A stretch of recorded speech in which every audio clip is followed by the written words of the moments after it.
मेरा मन बहुत व्याकुल है, बहुत व्यथित है। मैंने अपने जीवन में कभी इतनी नृशंस हत्या होते नहीं देखी। 70 वर्ष के और 40 वर्ष के जूना अखाड़ा के 2 संतों की जिस तरह भीड़ ने हत्या की है और जिस तरह पुलिस मूक दर्शक बनकर खड़ी हुई है, इसने हमारे संपूर्ण अस्तित्व को हिलाकर रख दिया। भारत की धरती संतों की धरती है।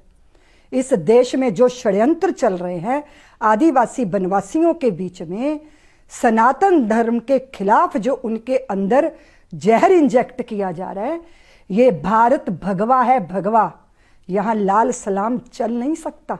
जिस तरह आज माँ भारती का हृदय द्रवित हुआ है, हर सज्जन शक्ति व्याकुल हुई है, ये ऐसी विचित्र घटना है जिसने हमारे संपूर्ण अस्तित्व को हिला के रख दिया है। भीड़ इतनी निरशंस नरभक्षी होकर उन असहाय संतों की हत्या करेगी और चुपचाप पुलिस देखेगी, ये कभी सोचा नहीं था। मैं मानती हूं कि कोरोना के इस संकट काल में पूरे पुलिसकर्मी, पूरी हमारे देश के स्वास्थ्य कर्मी शिद्दत के साथ, बहुत ही निष्ठा के साथ सेवा में लगे हैं। पूरे देश में उनके लिए सलाम हो रहा है। लेकिन पालघर में जो हुआ, वहां खाकी ने शर्मिंदा किया है।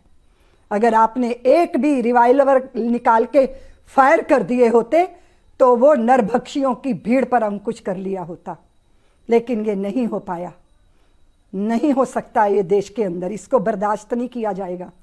मैं मानती हूं कि महाराष्ट्र की सत्ता और सरकार जिनके हाथ में है, वो भले ही मिली जुली सरकार है, पर उद्धव जी तो है ना, बाल ठाकरे जी वो व्यक्तित्व रहे जिन्होंने भगवे पे हमेशा गौरव किया, और आज भी शिव सैनिकों को भगवे पे निश्चित रूप से गौरव होगा। उनको दंड दीजिए जिन्होंने संतों के रक्त से अपने हाथ रंगे हैं। ये ऐसा दंडनीय अपराध है जिसको माफ नहीं किया जा सकता। भारत में ऐसे वातावरण का निर्माण होना चाहिए कि यहाँ दंडनियों को दंड मिले और वंदनियों का वंदन हो। उसी के लिए हैं हम लोग, देश के रखवाले, चौकीदार, पहरेदार, जो भी कुछ हैं। भगवा जब साधु पहनता है तो वो व्यक्ति नहीं होता, सनातन की ध्वजा है भगवा। और सनातन क्या है? कण कण में ईश्वर का दर्शन कराने वाली दृष्टि सनातन। अगर सनातन बचेगा तभी मनुष्यता बचेगी।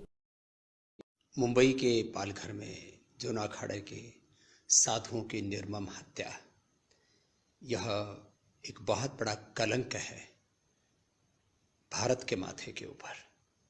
जो साधु विश्व के कल्याण के लिए होता है, उसको इस तरह क्रूरता बर्बरता पूर्वक मारना, यह धर्म का, देश का, संस्कृति का अपमान है।